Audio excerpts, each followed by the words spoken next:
Let's go.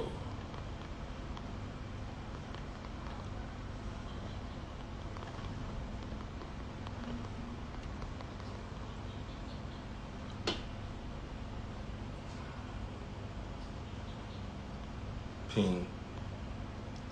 Okay, I don't pin the topic. Welcome everybody. Now, welcome everybody, my people, to this finally, this edition, this part 2 of our colonialism in Africa. Part 2, the colonial order. Today's topic now is double-edged, black competition and the colonial order. Black competition and the... my spiritual son is in the house. Woli Arole is in the house, everybody. That's my spiritual son. I'm very proud of him. I'm very, very proud of him.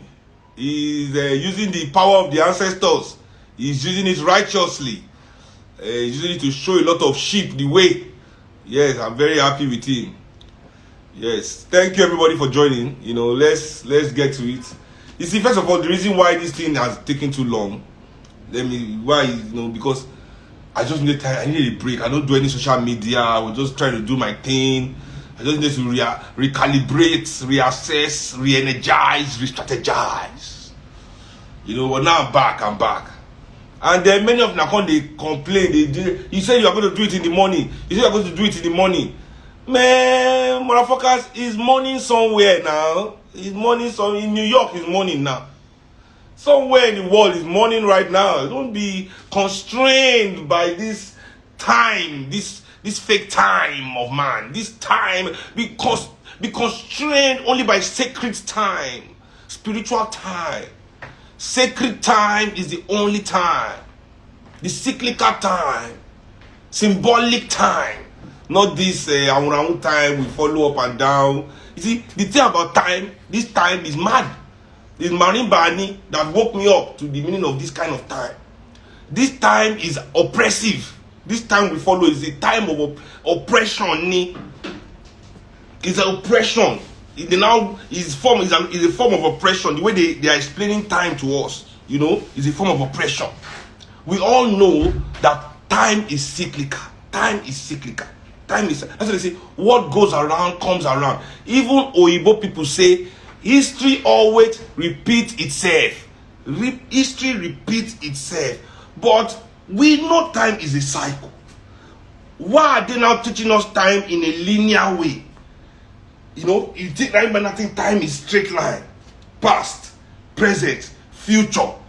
In the way that that future is always scary. Everybody is afraid. That's why everybody is working, hoarding money. You don't know what will happen tomorrow. My future. We are living a life that they now use time as a means of oppression. So time now thinking of this future has now become something that is scaring you from surviving in your present. Listen, understanding time is not easy. I don't want to use today to explain that one. Let's not go into that because we'll be here for 1 hour. Let's move. Let's move from that. So today's topic, you know, black competition and the colonial order. And before we really delve into it, I want to touch on something that is very, very important to me right now. You know, and that thing is our doctors' strike. You know, the doctors' strike in Nigeria today, they show me the real color of the people that are ruling this country. The real color of our press in this country. You see, this is why I always complain about the journalists in this country. I must complain about the media in this country. I complain about them because if Nigerian people mumu is caused by something, Nigerian media, influencers, everybody, you are 85%. You are 85%. 85% of the problem of Nigerian people. Because you are the one that makes sure that the narrative, the oppressive narrative, the evil narrative, the divisive narrative, the wicked narrative of this our elite becomes the norm in our society. That is what it is. That is what I'm seeing every time I look at you people. It's a shame on you for reporting this doctor strike as if the doctors of public hospital have no right to strike because they are signed to help human beings. They have no right to strike. Their strike is wickedness. Abi? Now, let me tell you people something. Do you know that this minister of labor, what is his name? Ngige. I don't even know. I forgot the name of Minister of Health. All of them and their family, nobody uses those hospitals that they manage. Even the most expensive hospital, public hospital in Nigeria, Aso Rock Hospital, is not good enough for them to use. Everybody is flying out to use hospital. Shall we know? None of them, their family, when they enter there, none of them, they use them. If they will use any hospital in Nigeria, they are using private hospital. Do you know what private hospital doctor does to people that don't have money? That one is immediate strike. They know they go send it, then they give money. If you go private hospital, you don't get back to pay them their money, which will bring their salary. The doctors in private hospital will strike immediately. All these bastards are not talking about that one time before. It is okay for their own friends, doctors, the private doctors of Nigeria, to be striking immediately they see a poor person. Immediately a poor person step foot in any of these private hospitals, the doctors are on strike immediately. Because that's what you call it. They refuse to treat you for money, even though they've taken the Hippocratic oath. Poor people are dying in front of hospitals, up and down the place. They don't have 100,000, go outside, go and die. We don't have 150,000, go outside, go and die. This is happening in private hospitals every day. Nobody is telling us how callous private hospitals are. Nobody is telling us how evil private hospitals are for not taking in poor patients that don't have money. That every time poor people enter their place, they are on strike immediately. But when the people that treat the poor that you're supposed to pay their own money are now saying to you the same thing. Say, help us. Pay us our money. What? You see, all these things you have to understand. That's why I'm happy we are doing the colonial order. Slavery is not about taking away old people and slavery. They take slave. Who be slave? When they were carrying people from Africa, it's doctors they were stealing. Doctors, architects, engineers, priests, educationists, mothers, fathers. These were the people they were carrying away and saying slaves. Okay? So today, we say slavery is over. But you are making sure that our people cannot become a human being in their own country. We cannot be humans in our own country. For us to seek humanity, for us to be human beings, we have to run away and go and serve white people. Or now Arab people, as the case may be. I mean, that's the way things are run today. That's the slavery. What is different? What is different? Slavery simply meant the best of Africans, the youngest Africans, the most intelligent, were carted away. It's happening now. They say it's brain drain. As if they say that as if we are willing that we hate ourselves so much that we are running away from our country. Not that it's because our countries are made to be offensive to our humanity. But also we must understand that these things are challenges. African people must see all these things happening in our country, both our doctors that are running away, engineers, all of you. We must now see these things as our challenge, the challenge of our lifetime. You want to be something, see, your success in your work, the money they will pay you, can never give you satisfaction when you get to that twilight of your life. When you look back in your life, what have I done? This is our challenge, people. It is not time to run away. It is our challenge. It is our time to face these people. To show them what it means to be a true person of the motherland. To have melanin in our skin like this. To be of this place. It is our challenge. And it's a shame that in face of our challenge, everybody is becoming a coward and running away. It is a shame. But this is the one that we face it, we must decide to face this challenge. It is a challenge. It is a challenge. Whatever you want to call it, is a challenge. Are you ready to face it? Nobody should tell the doctors of Nigeria, public doctors, to go on strike. It is their only means to make these people listen. They deserve to feed their families. They deserve to be working in those hospitals with peace of mind so they can deliver good services to the people. Because we are in this country when you allow private doctors to strike almost every day in the face of any poor person that enters their hospital and refuse to work. Nobody can go and force a private hospital doctor to work in this country. Chebitu took the Hippocratic oath. He took it too. But look at all the newspaper trying to downgrade the doctors, paint the doctors in a bad light, as if there are some wicked people that their strike is insensitive. I wonder what Africans must do before we can even respect our humanity. The issue here is that they are not being paid. People must be paid when they are working. If there's no money, we understand. No, we are seeing lavish wedding where they share iPhone all over the place. And everybody that did that wedding is an officer of the Nigerian state. So it's Nigerian money they are using, both father side and mother side of the fucking wedding. Throwing that kind of wedding for a boy that doesn't even have a job. Then what do you want him to what will be his own ambition in life? Before he has a job, he's that kind of wedding he's experiencing, he's living that kind of life. What will now be his own ambition? What will he be able to do for himself in life without taking from the Nigerian people to match that kind of nonsense? You're talking about good family. You're talking about good family. We say you spoke Igbo from good family. You are seeing politicians' children without job, wasting money all over the place, entering club and drinking up and down. All of you be hailing them. Is that a good family behavior? Make boy or girl, we no get work, they spend money like that, and their papa gonna no get any better work. Now people work, they do. Now that one be better family. They don't know how to know better family, abi. Now go they call criminals better family. More not continue.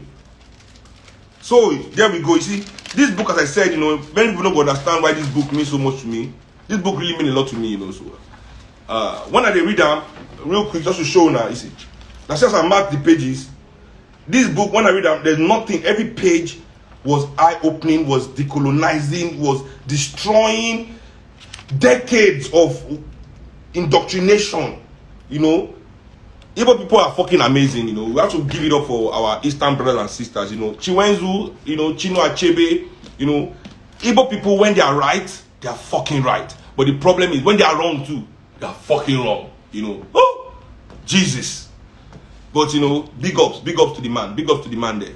And finally also I finally found him through someone that I know that is very close. I've been looking for him for like 4 years. Finally found this man. He's a recluse, I think. And I'm going to make sure I go and meet him. Just to sit at the feet of people like this is what I live for. So yeah, black competition also, I want to really quickly touch on it. Why African people, we cannot find value in ourselves unless we are competing with one another. Except we are trying to show that we are better than the other black man. When you read this book towards the end, if you have this book, it talks about all this African first black man to do this, first black man to do that. He's never the first black man to bring water to his people.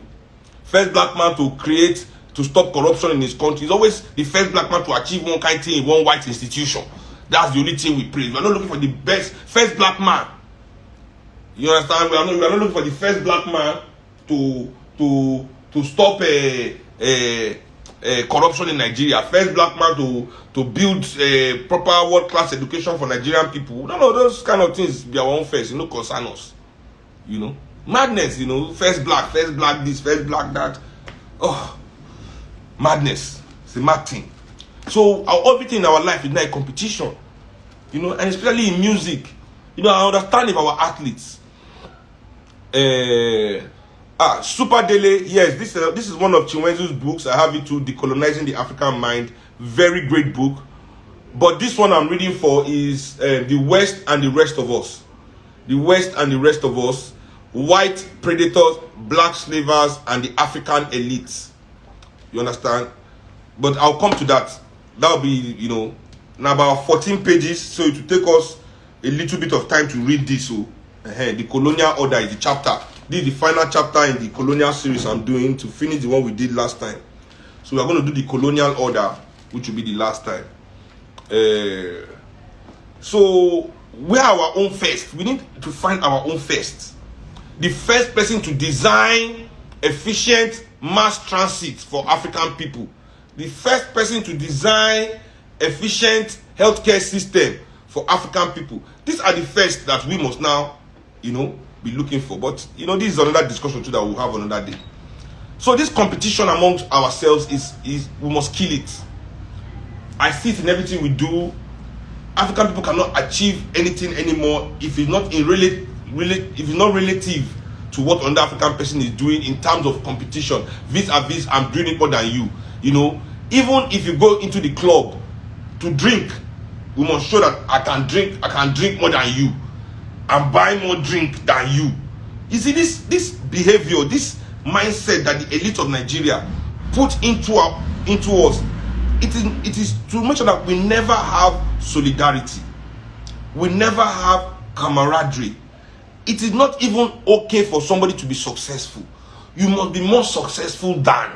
And success that is more successful than, it's not success.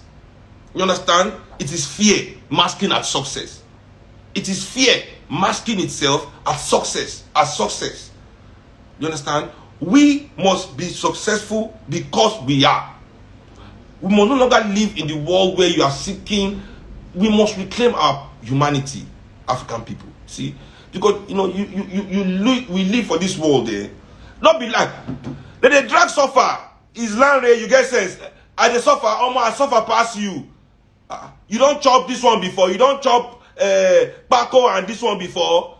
I suffer. That one to the apple is land you are very correct. Everything in competition, my brothers and sisters. Even in our classrooms, where we should raise ideas, where we should make our children cooperate with one another, share ideas. We put them in competition. We'll be giving them first place, second place, third place, all those kind of things. In real life, man, parents will begin to judge their children by that first place, second place that they give them in the school. You come home, your children, they say,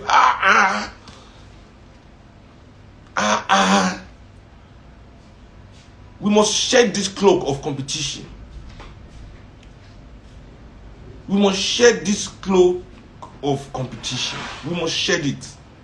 Black competition, you know, is what is completely destroying our solidarity.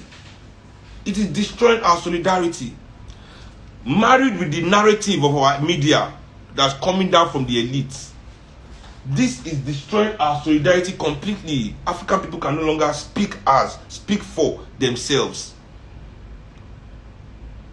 We are always speaking for some kind of, you know, this our abstract image of ourselves that we're trying to portray. That we're trying to portray to the world. It makes no sense. Go on social media, everybody try to show what they have, the biggest thing, my God, come on. Come on, you know, so yeah. They have killed, is that true? Did they kill Showere's brother today? Wow, I'm going to check up on that. That's sad for Presio. I will have to give him a call later and check it out. But your black competition, it is not good. We watch our actors, our actresses on TV, and this one is better than this one. This one is better than this one. Today, they asked me in an interview I was doing, who is my favorite Nigerian artist? I like everybody. Everybody is good, you know. Why must I have a favorite? And if I have a favorite, why do you want me to share it with people I don't even know? Why do you want me to project that to the world? You know? Why are you trying to make me use my own influence, and which is part of my choice? Because once I project my choice to the world, anybody that likes me, that I have influence over, they will immediately say, oh, this, if Seun likes this guy, he must be good, he must be. No, we're done with this shit. I like everybody. Everybody is great, everybody is doing a good job. That's the answer to give, you know. Why should we have favorites and all of that shit? You know, and why are we portraying it? Why are we showing it to the? It's like going to take vaccine and trying to, because you took vaccine, you're trying to tell everybody to take vaccine. No, it's your health. Health is a personal issue. Personal issue. Like, you will not show me your medical records. Exactly. So why are you showing me that you took vaccine? You know, just keep it to yourself. If you want to take the vaccine, take it. If you don't want to take it, good for you. Don't take it. This aspect of everybody trying to use their influence, trying to push everybody, this is crazy. But, you know, let me not digress too much. You know. Let me not digress too much. So, our competition now, part of the way they make us fail. You know, where they make us failing, many easy things we're supposed to do. You know, and I don't want to talk too much on that because this page for this thing we won't read long, very long. But it's important that we address our competition, this unhealthy black competition that exists in everything that we do. You know, we see the first person to do this, blah blah blah blah, the first person to do that. I mean, come on, man. We're way past this shit. We need to move ahead from that. Me, man, let me not lie, you. I'm sharing it today because it's something that I thought about recently. Me, man, before, you know, hey, Obama, first president of America, first black man to be president, Colin Powell, first black man to be Secretary of Defense. But go and look at what they did, and also, you minus that, I mean, anyway, so I just remember that when are we going to start looking for greatness in our own institutions and trying to build things and put things around our own self instead of going to look for all these first in other people's institutions, you know, and all those kind of things. First Nigerian to be employed in Harvard, in Yale. I mean, what's the meaning of that? First Nigerian to be, what's the meaning of that? He's employed in Yale. What about our own universities here? Don't we need that brain to work here and give us good education too? Because it's only politicians' children in Nigeria that can go to that Yale. It's only the rich people in Nigeria children that can go to that Harvard and that guy has gone to. So all the other people will be Nigerian like we not go access that brain. I don't understand, you know. So we need to end that because now they catch us for the job. Because instead of us to see this first as our own loss, say, we are losing great things. They are making it seem as if we are winning. You understand? Because it's a competition now. So we make it seem as if the people are winning when we are actually losing. You understand? Because you are thinking it's a competition. You know. So anyway, let's move on. So to the colonial order. I am reading from Chiwenzu's The West and the Rest of Us as part of this educational series I'm holding on my special program Bird's Eye View on Instagram. And as everybody knows, everybody's telling me to monetize my show. I don't charge people. There's no way for you to give me money if you wanted to. You know, this is service. This is service. So let's go. The colonial order. It is chapter 4 of the book. I read chapter 3. How Africa was the colonial conquest of Africa. Chapter 3. Now so after they conquered Africa, now the order, how they ran it. And I think people remember, I said, I want us to read these 2 chapters, to see these 2 things, to see if there's any difference in our situation back then and what is going on now. In case you did not catch the first part, it is the last BEV I've done before now. So just go to my IGTV, you see this thing that you can get it. Yes, this everybody just putting the price of the book, $350. I have one that is 800 safe. This is the money of one Dom Perignon in the club that you people go and drink. That's why you don't see me in club. All my money of Dom Perignon and Moet and Chandon, I've used it to buy book finish. My library is very, very expensive, I tell you. You know, but you have to give up some things for some things. You know? So let's go. So this for us to see, you know, because we must understand what has come before. So that at least we can recognize it if we see it again. And understand, because since that happened, we have seen the course it has taken. So we'll know how much we have to resist or accept it. You know, it's important, right? So let's go.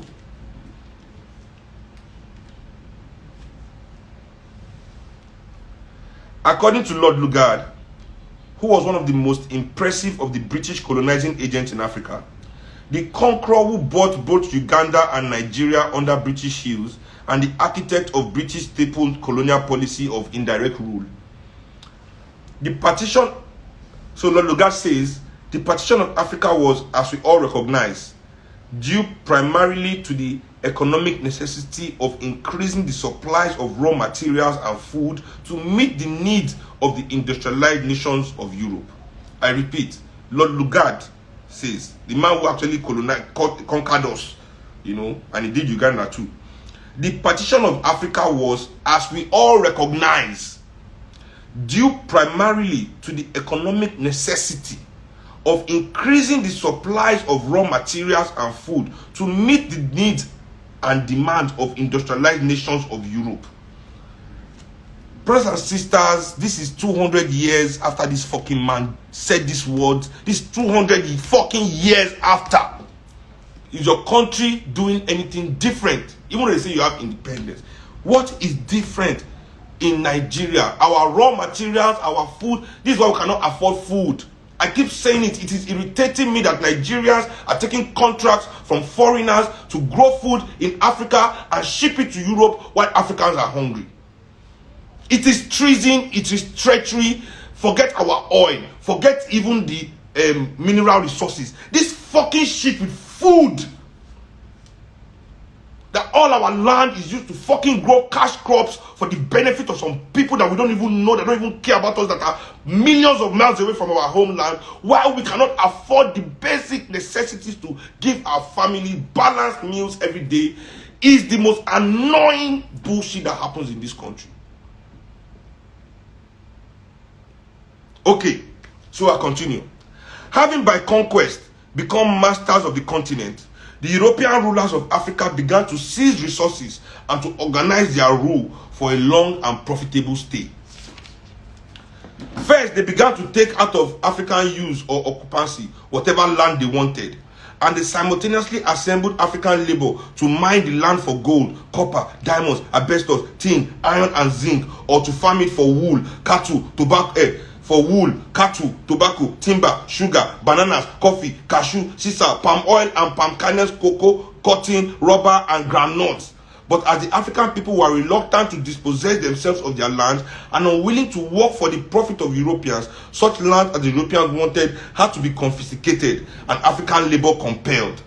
The means of doing this was the adopting by a white ruling race of legal measures designed expressly to compel the individual natives to whom they apply to quit land which they occupy and by which they can live in order to work in white service for the private gain of the white man. When lands formerly occupied by natives are confiscated or otherwise annexed for white owners, the creation of a labor supply out of the dispossessed native is usually a secondary subject. The way that Tinubu said they pursue people for Lagos today, they seize their land. See, they don't get C of O. They do until tomorrow. Legal or illegal, these measures were often quite brutal. For instance, because they were considered too low and untamable for work in the white man's mines and on his farms, the Bushmen of South Africa were expelled from their homeland. In many cases, they were like the Amerindians in the United States, simply exterminated. War, murder, strong drink, syphilis, and other diseases are chief instruments of a destruction commonly couched under the euphemism contact with a superior civilization. The land thus cleared of native passes into white possession, and white men must work it themselves or introduce other lower industrial peoples to work it for them. You understand now why they ended slavery? You understand now why they're not coming to carry us in droves? The things they need in their new Europe is here in Africa. They are not going to come here and work for it. They're not going to dig mines, enter a hole and ground. They need us to do these things. And we are still doing it. We are still doing it.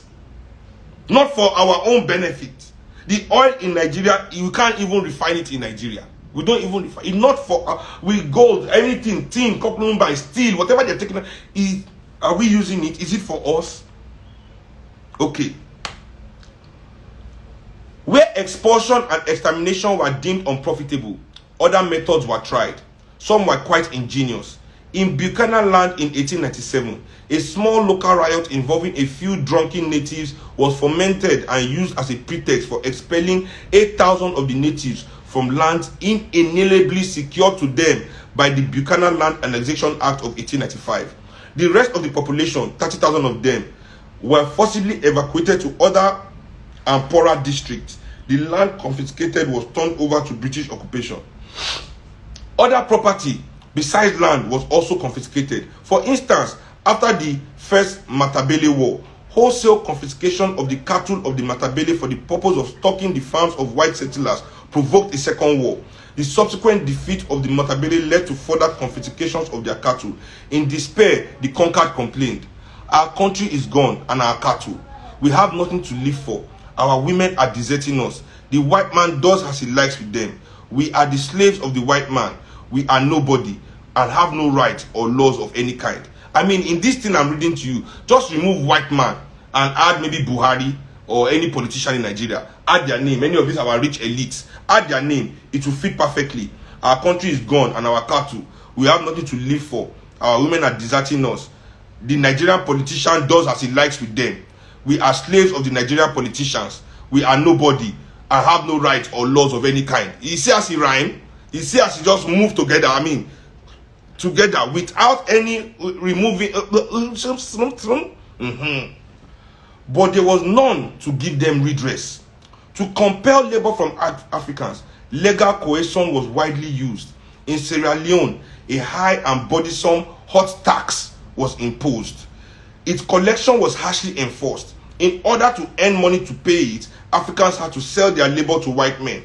Where taxation failed to turn out an adequate supply of African labor, compulsory labor ordinances made it obligatory on persons of the laboring classes to give their labor for public purposes or be called out by their chiefs or other native superiors.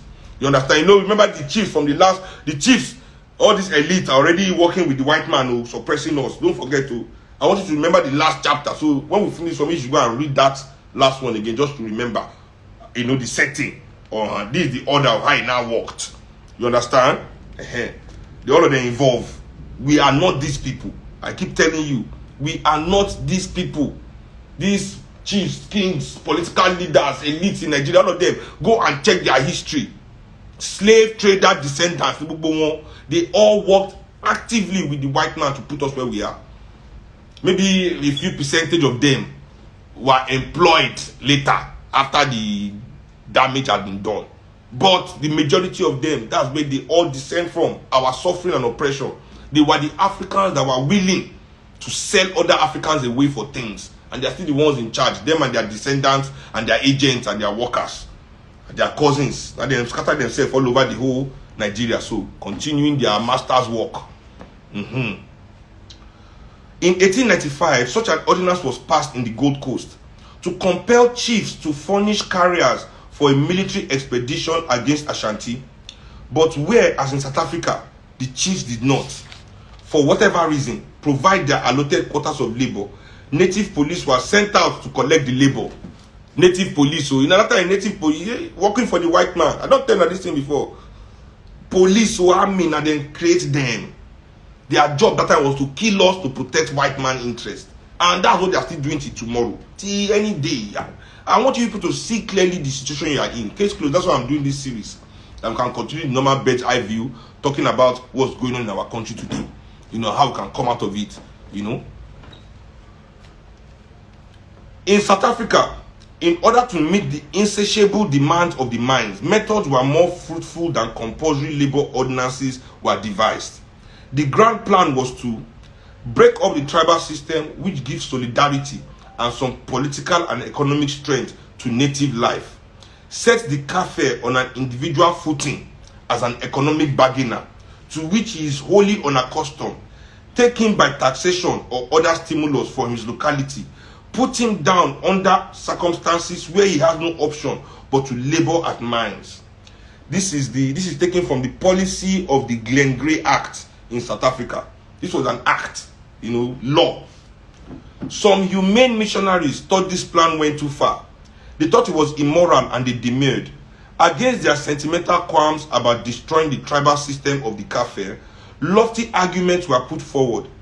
A magistrate declared, the labor question and the land question are indissolubly bound together.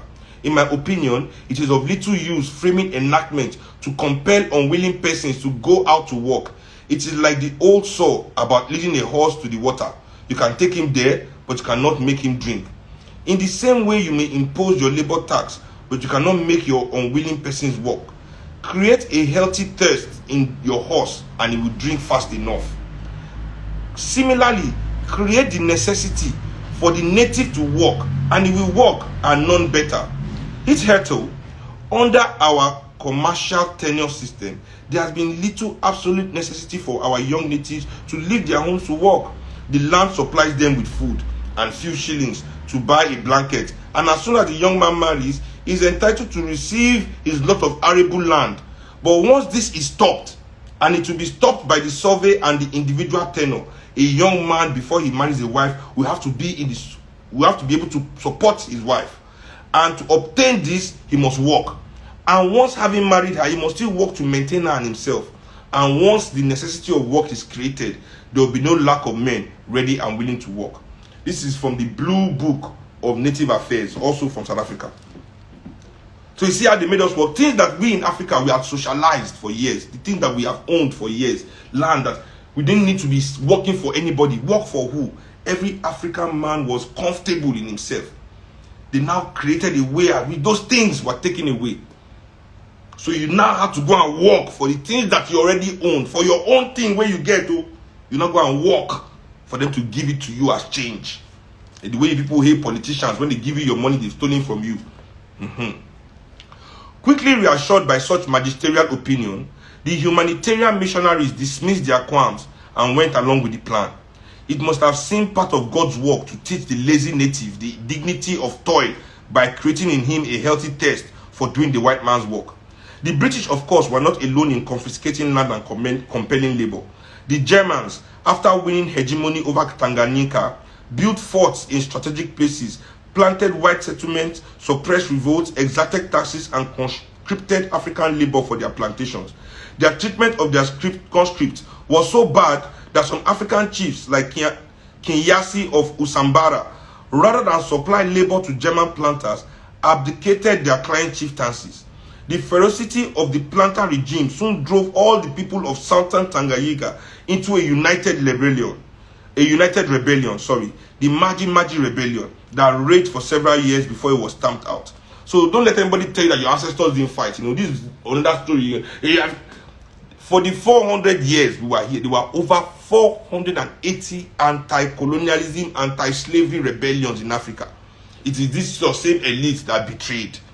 Yeah, so anyway, let's continue. But it was in French Equatorial Africa and in the Congo Free State of the Belgians that the alienation of African land and property and the conscription of African labor were carried to Nazi-style perfection. In the region of the Congo Basin, avaricious French and Belgian traders who claimed to have come to Africa to bring law and order and enlightenment to a supposedly dark and disordered continent practiced systemic cruelties on the African population. The noble purpose of it all was to extract rubber as cheaply and abundantly as feasible. In the French Congo, the concessionaire companies acquired by their charters the sole right of possession of the negotiable products of the country. They became the de facto owners of the rubber trees and vines within their respective concessions. This implies, of course, dispossession of the natives. Dispossession of the natives implied, in its turn, the immediate cessation of the act of purchase and sale, otherwise trade, between the native population and the white men. The years which followed were to witness the attempt to compel, by force of arms, some 9 million African natives, or as many of that total who could be reached, to submit not only to be robbed, but to spend their lives in the extremely arduous and dangerous task of gathering and preparing India rubber in the virgin forest on behalf of a few wealthy financiers in Brussels, Paris, and Antwerp. The concessionaires settled down to their work, enforcing as much rubber as possible out of the natives. In the lower part of the French Congo, the effects were immediate. Here, the French population had been traders with white men for decades. Here, the native population had been traders with white men for decades. To their bewilderment, they found themselves suddenly faced with a demand for rubber as a tax from the administration, and with a demand for rubber as by right divine from strange white men who claimed to own it and claimed power to compel the real owners to collect it for whatever the former chose to pay. The trading stations where the native had been wont to carry their produce and barter it, they were forbidden to approach. The natives of the French Congo did what any other people would have done. They declined to be despoiled of their property and robbed of the fruit of their labors. The chiefs appealed to the authorities and asked what they had done to be so punished. Appeals were in vain. Refusals to work rubber was met with attempted compulsion. The natives rose. In the Ngume region, no fewer than 5 military expeditions had been sent against the natives in as many months at the request of the local concessionaire company. In the Shari, the chief of an important tribe had been arrested because his people did not bring in enough rubber and had died in prison. In the neighborhood of Bangui, an official had caused 58 women and 10 children to be taken as hostages to compel their male relatives to bring in rubber. In 3 weeks, 45 of these women and 2 of the children had died of starvation and want of air, packed tightly in a small dwelling place. At Fort Sibut, 119 women and little girls had been similarly arrested and many had died.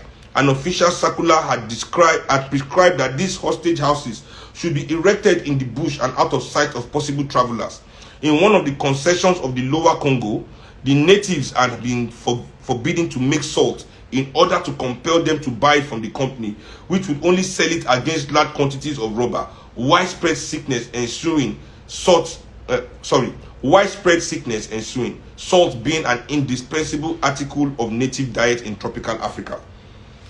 This was from Ed Morrell's, he took this part from Ed Morrell's book, The Black Man's Body.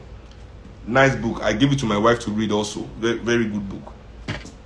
Amidst this rubber mad orgy of floggings and burning of villages, of rape and mutilation of natives being used as targets for revolver practice and as human experiment to test the efficacy of dynamite cartridges, of hostage houses in which men and women and children perished, hundreds of thousands died or were uprooted. Terrified by the military oppressions, a majority of the natives fled their homes into the rainforest to escape the burning and the slaughter. A junior French Congo official, himself an agent of this man-made Holocaust, wrote, "The dead, we no longer count them.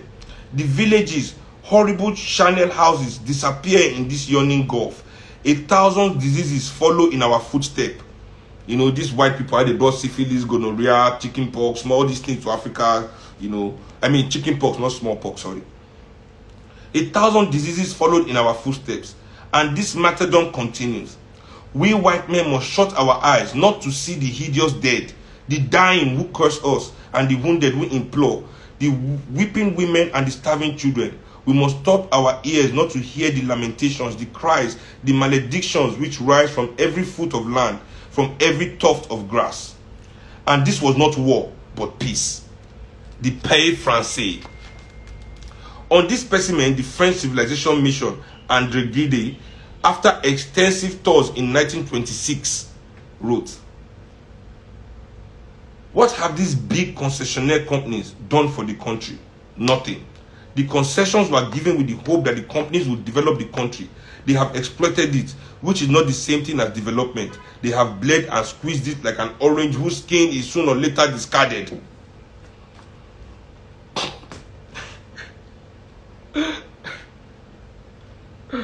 Look, for me, I say it is crazy. It is crazy that I am actually reading this chapter with all of you, because it is madness. You know, it is madness.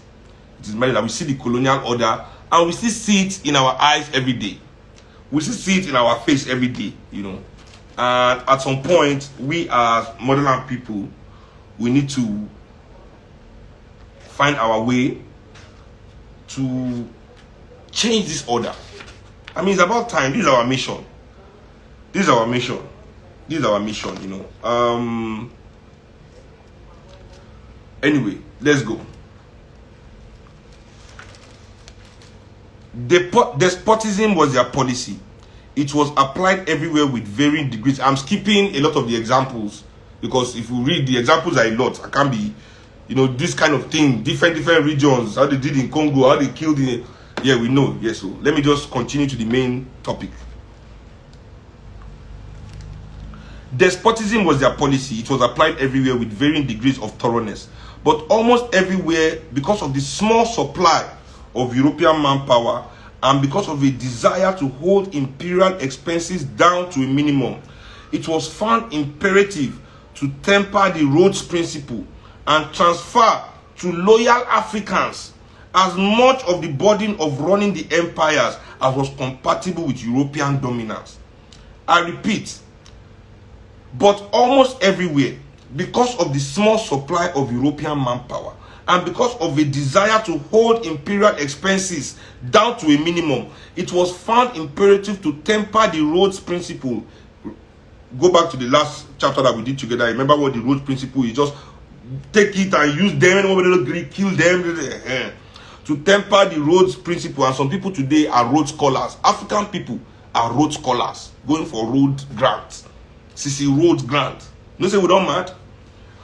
To transfer to loyal Africans as much of the burden of running the empires as was compatible with European dominance. Shifting some of the administrative burdens of empire to reliable Africans not only lowered the financial and manpower cost of empire. Politically, it helped the new order to reach some measure of accommodation with the conquered African elites, whose order was being replaced. A two-tiered administrative machinery was devised. A thin layer of white bureaucrats controlled a layer of black auxiliaries who administered the rest of the population.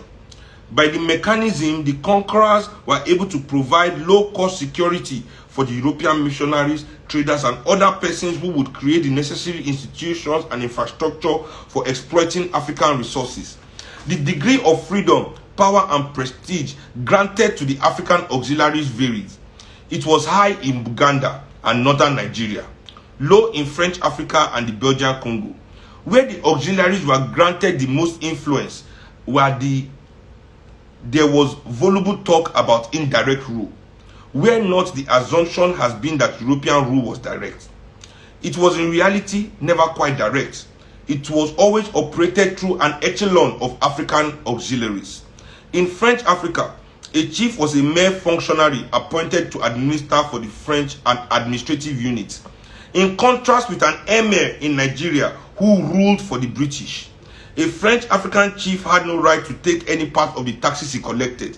Officially, he had a salary, and if he kept part of the taxes he collected, that was technically illegal, though normally overlooked unless the French wanted a pretext for ousting him. He had no courts, no police, no prisons of his own, and often as not, he came under the jurisdiction of the indignant, the summary administrative justice under which all Africans are subject, barred from citizenship, groaned, and at times revolted. The prefect or commandant was loudly and swaggeringly the French African chief's boss. In a way, British political agents, residents, and district officers were not encouraged to demonstrate to the Africans they supervised. The effective power in a colony was the governor. The administration he headed made local decisions under broad guidelines framed by the imperial government in Europe. Though his administration was quite open to pressure from white settlers, missionaries, and traders, it was at best paternalistic to the African population and was usually unresponsive to their needs. As part of their accommodation with the traditional elites they had subdued, the British allowed them some purely advisory representation on the governor's legislative council. The rest of the African population had no voice there, consigned to a subservient existence outside the guided proconsular court. The population was bound and trust with a variety of unfreedom. In Leopold Congo Free State, all African had lost his right to his land. His trade was made illegal and destroyed. He was turned into a slave. In French Africa, he lost all freedom of expression. By rules of the indignant, he could be imprisoned without trial for even a whispered criticism of the conquerors. In British West Africa, though he might criticize, he could not advocate a restoration of African sovereignty. The penalty for such talk was imprisonment. There was often no press at all. If there was one, it was either sponsored by the administration or intimidated into docility with libel and sedition laws. Without political representation, without freedom of expression, the only avenues left when the colonized Africans could hear his grievances were violent or illegal. Railway strikes occurred in Sierra Leone in 1919 and 1926. From 1937 to 1938, cocoa growers in the Gold Coast refused to sell their produce to European exporters when the latter ganged up and forced prices well below world market prices. When women rioted in Aba, Nigeria, against taxation and British methods of indirect rule, 50 were killed and many others were injured. When the British attempted to overthrow the autonomy of the Egba had been guaranteed, when the British attempted to withdraw the autonomy the Egba had been guaranteed, and had enjoyed under the Treaty of Protection that brought them under British rule, matters exploded into Adubi uprising of 1819 at Abeokuta. Such was their political order. However strong the petition from African lawyer politicians, however severe the strike by workers, however destructive the riot against the specific measures, however violent the revolt or rebellions of conscripts and peasants, no deviation from this arrangement was permitted up until World War II. What kind of economic order did they create to extract the continent's resources for the benefit of Europe? One objective of the invasion has been to enable Europeans to get behind African middlemen and trade directly in the hinterland. Once they did so, they either killed off African trade entirely and substituted slavery, as in the French and Belgian Congos, or they brought African trade under the strict control of European monopolies. For instance, when the Roger Niger Company established its authority over the Delta hinterland, it introduced obstructive measures to deprive the coastal Africans of the hinterland trade. Its action against the city-state of Brass is a case in point. Though Brass lay outside the company's territory, brassmen who ventured into the company's territory areas. Sorry, there's a comma here disturbing me. Brassmen who ventured into the company territory, areas they had traditionally traded in, were required to pay £50 a year for a trading license, another £10 a year for each market they traded in, another £100 a year if they traded in spirits, the very basis of their traditional trade, and a miscellaneous assortment of other company duties. But the company went beyond such restraining terms to try to starve Brass of trade in its own port by requiring that all commodities traded in its territory pass through the company's port in Akassa. It is not surprising, therefore, that Brass reacted to such strangulation of its trade by raiding Akassa and destroying the company's stores in 1895. Of course, with such a fine pretext, British consular forces lost little time in attacking Brass and capturing its capital. The conquerors, in their economic offensive, squeezed out the African middlemen, whose wholesale operations declined. They were maneuvered out and constrained to be retailers of imports or produce buying agents of European companies, who fixed prices stiffly against the African profits declined. The few European traders who sought fair trade opportunities and who attempted to help African economic resistance by supplying capital to them were ostracized by their own kind. At Onitsha, at the beginning of the 20th century, one Englishman, John Murray Stuart Young, attempted to protect African traders from the economic aggression launched by monopolistic European companies who wanted to exclude Africans from every level of trade. His effort to organize the African traders in Onitsha and to mobilize capital to enable them to compete with the Europeans earned him the gratitude of the African trading community of Onitsha. The European companies, in retaliation, contrived towards Young's economic ruin. But the elimination of African middlemen was not the only measure taken to create the colonial economic order. European penetration to the market of the interior also dislocated the trade patterns of the hinterland. For example, for over 1,000 years, West African gold, ivory, and kola nuts had gone north from the forest belt, and together with leather, ostrich feathers, handicrafts, and slaves from the savannah belt had crossed the Sahara in great caravans from such centers as Kano, Gao, Kukawa, Timbuktu, and Walata. Desert socks, silks, paper, and assorted European goods had come back with the caravans and had been distributed along the trade routes down to the coast. One of the grievances of the European invaders, had been that African hinterland still looked across the desert for its trade. They felt Europe should have that trade. With conquest, they took control of it. Entrepôts were established on the coast to fetch the cotton, groundnut, tin, gold, iron, copper, rubber, and palm produce of the interior to their warehouses on the coast. Waterways were used at first, then railways and feeder roads were constructed. With this coastward shift of the export trade, the caravan trade declined. Rendered irrelevant to the new direction of flow of African resources, Africa's transcontinental trade routes disappeared, for internal trade followed the path of easier communication and organized itself around European economic and communications grid.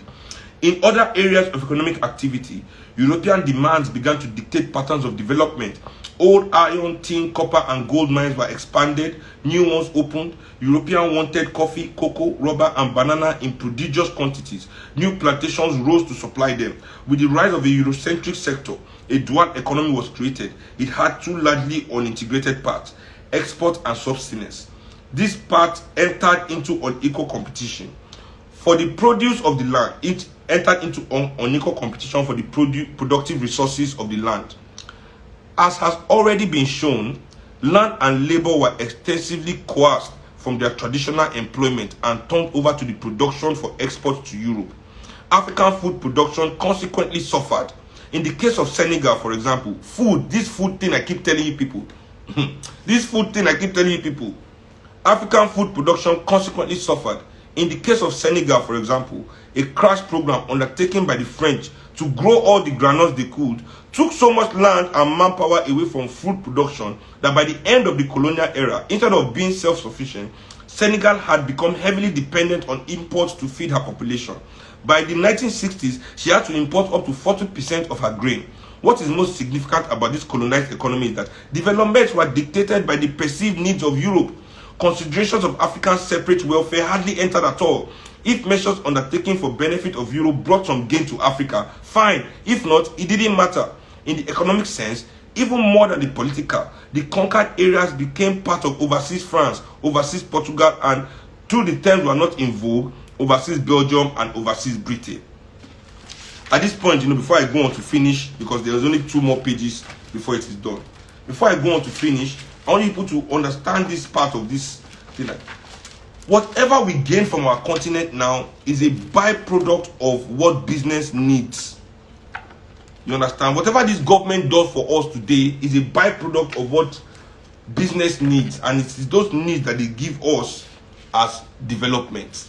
So they can give us GSM phone, and this is because businesses need phone to work, and this is why we have internet, because they need internet to work. If these businesses do not have these things, this Nigerian government will not provide these things for the Nigerian people. The only reason why we have anything, the only reason why they build roads, the reason why they are building railroad now, I'll tell you, the only reason why the Nigerian government is building railroad now is because the road is too dangerous. The bandits are hijacking their goods and stealing their goods on the road. So now they want to use rail to carry the goods. The only reason we had roads in Nigeria in the first place, as you have seen, from the interior to the coast, first was waterways they did there and they built roads, everything leading to the coast, leading out, is to carry goods, not human beings. These are our roads. You travel these roads, you can see that these roads are not for human beings. These roads are for goods. We can see that. So let's all open our eyes and understand what is going on as I come into this final stretch of reading this chapter and we end today's live. I'm very happy to end this series. A lot of reading. I can't believe I'm reading this chapter again, and I'm reading it out loud. Such hard work.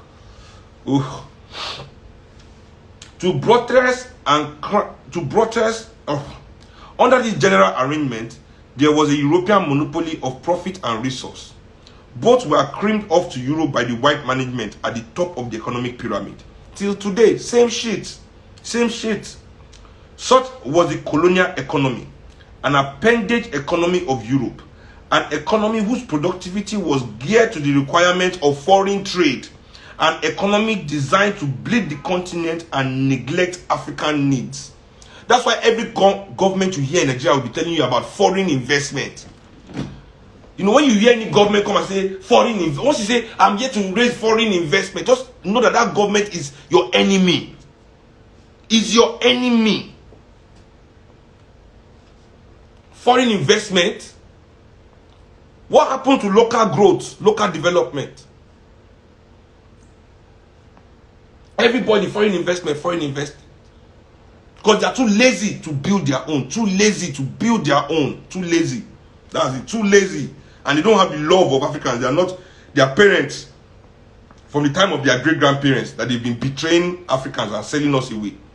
It is that mindset. They are ashamed. It's not them to be ashamed. We are traitors and change their way. They will be justifying it to their descendants that is Africans that are animals. They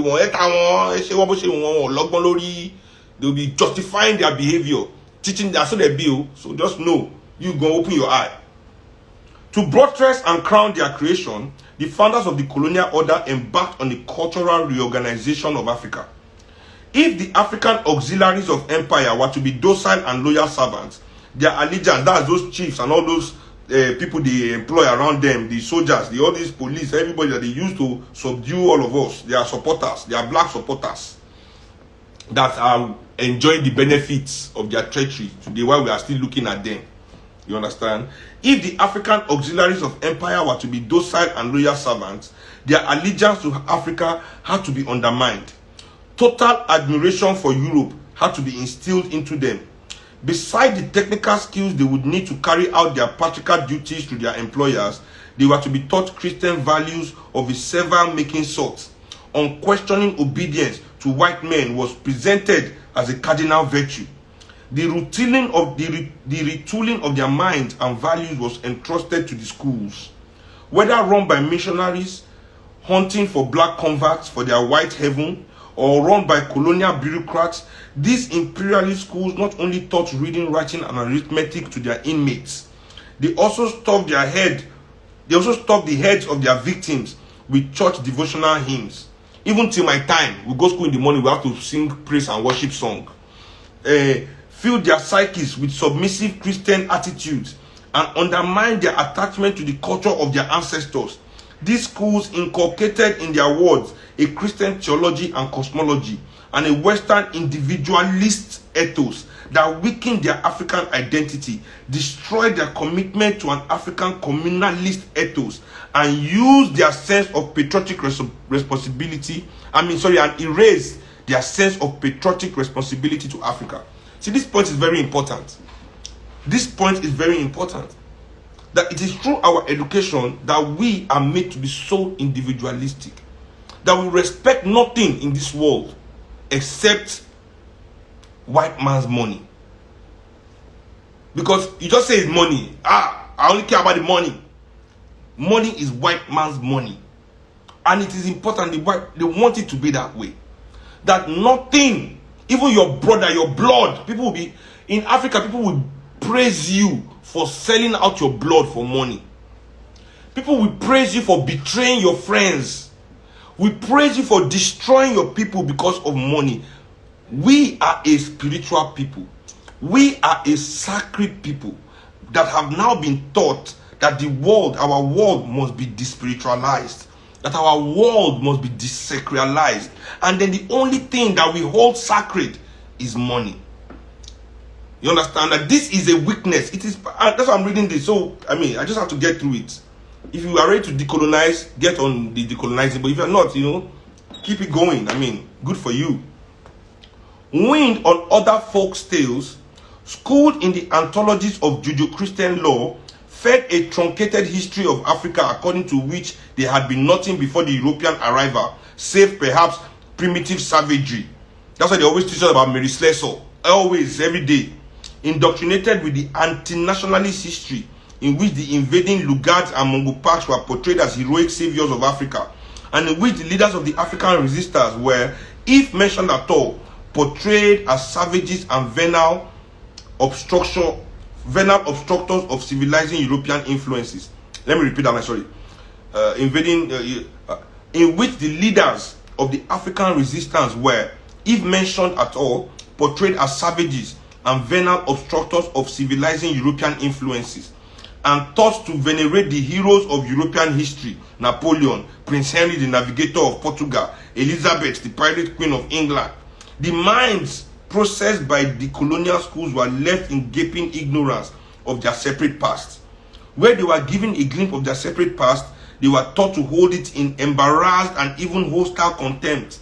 They were made to feel that their history, their worthwhile history at any rate, began with their induction into the Western orbit of affairs. Where their separate cultural and historical identity was not obliterated, it emerged confused. Their loyalties were consequently transferred from their genetic communities to those of their conquerors. After their indoctrination, some came to view themselves as black Englishmen, or black Frenchmen, or black Portuguese. Thus, the colonial schools manufacture meek, grateful, and loyally submissive Africans, in many of whom every desire for that cultural and political sovereignty their ancestors had fought to keep had been abolished. The substitution of European for African values was carried out everywhere, not just in schools. African values were derided and attacked. For instance, the individualist principle of private property, when applied to land by the new laws, attacked those African principles of land tenure where rights of ownership belonged to the community as a corporate entity, and rights in use were periodically assigned to individuals by the community through its trustees, be they chiefs, king, or elders. On such principles, one acquired rights to a given stretch of land for as long as one used it productively. When one ceased to do so, such rights reverted to the community for reassignment to other users. No individual, chief or not, had the right to permanently alienate or dispose of land. Only the community or its representatives could dispose of land, and then only for a limited time and after adequate consultation with the community. But under the new dispensation and through the general upholding of European attitudes, more and more land was alienated from corporate trusteeship and transformed into private property. You can see what that billionaire we marry young girl, I don't forget his name. What's his name? What they do for a community, where they take their land by force, killing them and all of that. What's his name? We marry this actress. We are shameless in this country, sharp. Thus, did all the colonial institutions contribute to the fashion a breed of Euro-Africans and to refashion Africa in some debased image of Europe? To look upon this colonial order as a purely African entity and ignore its link to Europe is to find an African class of chiefs, minor bureaucrats and traders tying the toil and lives of the populace to the interests of the ruling white administrators. Let me take it again. To look upon this colonial order as a purely African entity and ignore its links to Europe is to find an African class of chiefs, minor bureaucrats and traders tying the toil and lives of the populace to the interests of the ruling white administrators, businessmen, missionaries and settlers. But to look at it as part of that global system to which it belongs, that is, as part of an extended Europe, is to discover its true character. I repeat, but to look upon it as part of that global system to which it belongs, that is, as part of an extended Europe, is to discover its true character. Visible is a white colonial administration protecting white businessmen, missionaries and settlers who link the toiling Africans to the service of the European ruling classes. And what are the tendons, visible and invisible, which bind the appendage society to Europe?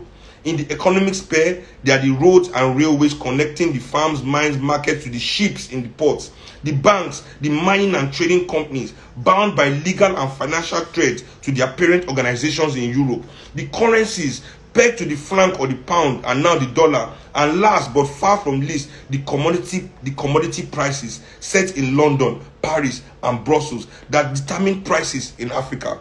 In the political sphere, these links are the district officer, the commandant and the resident, the police, the courts, the army and other forms of the arm of the colonial bureaucracy, all headed by the governor and all under control and guidance of the colonial office of the European national government, which send them out to Africa.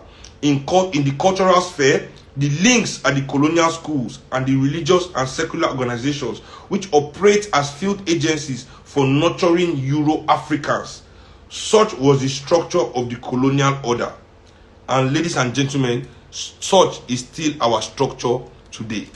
This last part, to break it down, basically is saying that to say that this Africa is only Africa's problem is to just say that all these people are just working to be sending things to Europe by themselves. Nobody send them. But we know that people send them to take this gold, to take our land, to all these their companies. You see, when you see a bank in Nigeria, when you see a bank in Nigeria, you think the bank is a Nigerian bank. That bank is not a Nigerian bank. That bank is a European institution. It's tied to the IMF, it's tied to Citibank, it's tied to all the banks in Europe and America. In fact, the Europeans own large shares of all the banks in Nigeria. Tell them to declare their shareholders. When Access Bank was buying Diamond Bank, the Carlyle Group, which was one of their biggest shareholders, wrote a letter against this that they were not consulted. That's how I found out that Carlyle Group, you should investigate Carlyle Group. They are the Bush family, Saudi Arabia, family, all these evil people, they own that racist company that is selling arms, killing people all over the world. They control our money here in Nigeria through our banks. So when you see that you go to Europe, black people in Europe and America will tell you that they cannot get money from the bank. Bank don't give them loan because all the banks are black owned and white owned. Come to Africa where our banks are black owned, we still can't get no fucking loan. And when they even give you loan, it's 30% interest rate, 25 to 30% interest rate. How is that a loan? How is that a loan? You know, so I mean, we can go on and on about this, on and on about it, but we must at least be clear that we can see the reflection of the colonial order in the order that is still existing today. Meaning that those pillars that oppress us, those pillars that dehumanize us still exist and is still being managed by the same black faces that they put in charge of it in the colonial order. You understand? So now the governor is no longer white. The governor is black. Yes, but this is making sure that the things that need to go to England from Africa are going to England from Africa, to the detriment of African people. Now, I don't care if we are sending our surplus to them. I don't care if we are sending our excess to them. But we are in need. We are in want. And then to finally finish the program today, somebody sent me a DM. How would I put it? In response to me comparing Dangote's 2 billion to one Oyibo 2 billion. So basically, they said I was wrong in my analysis, that because the refinery that person bought was that amount because the refinery was old. They said the refinery was old, that's why it was 2 billion. They said refinery in a car. They think refinery is Benz, that old Benz is more expensive than old Benz. In fact, some old Benz are more expensive than new Benz if it's well maintained. Refinery is refinery. You can do 167 barrels or 670 barrels just like that. It's the same shit. It's a refinery. It's not a latest car. Who do you think you're talking to, you people? Wake up from you. You're not coming. Don't be sending me nonsense. It's because it's old. But it's still doing the work that Dangote's own is doing. 670 barrels every day. Still as Dangote. But it's old. Is Dangote not ashamed? You shouldn't have built a new one that will do more. You are doing the same thing that a 100-year-old refinery is doing in America. You are making noise and you are coming to me with that in my DM. Don't let me start slapping you people. I've gone to invent e-slap. There is now e-slap, electronic slap. There is now electronic slap for all you idiots that come to my DM to try and be supporting your master with nonsense arguments. Don't bring that rubbish. That's why somebody asked me a stupid question on TV that might say, Sean, your career is over. And me too, I gave him stupid answer. How can my career be over? I just bought 35 million naira car. They say me, I'm supporting elitism. Then me, I'm buying things. Why would I've made something before I buy something? Tell your masters of industry to also, that's what they're having them. They have to make. Tell your masters of industry, they have to make. Not just be buying. We want them to make.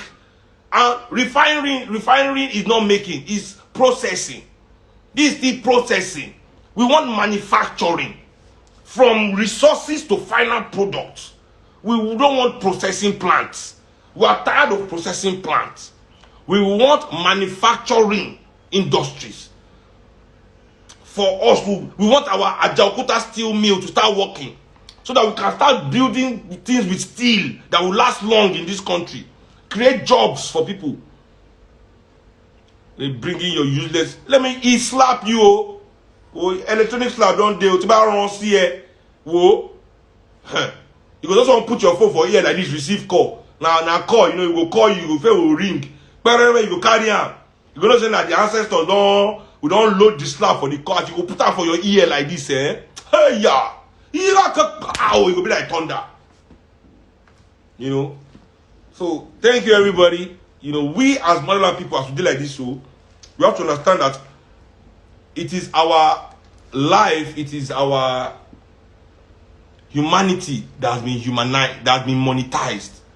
It's our humanity and our lives that is being monetized by these treacherous people.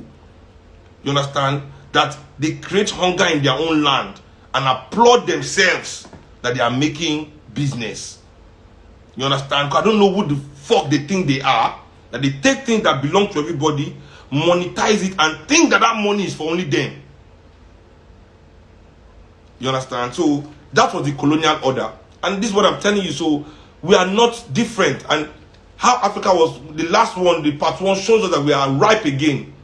Look at what is going on in Europe and America. Global warming, everything. If they say, okay, their land is no longer inhabitable, they want to come back to Africa. What can we do to stop them? They will come back, and this is what they will repeat again. They will take everything from everybody. Nobody can do anything. So thank you everybody for joining the live, and I'm happy that I've been able to fulfill this, my promise to everybody. Follow us at MOP Center. MOP Center. That's MOPCENTRE.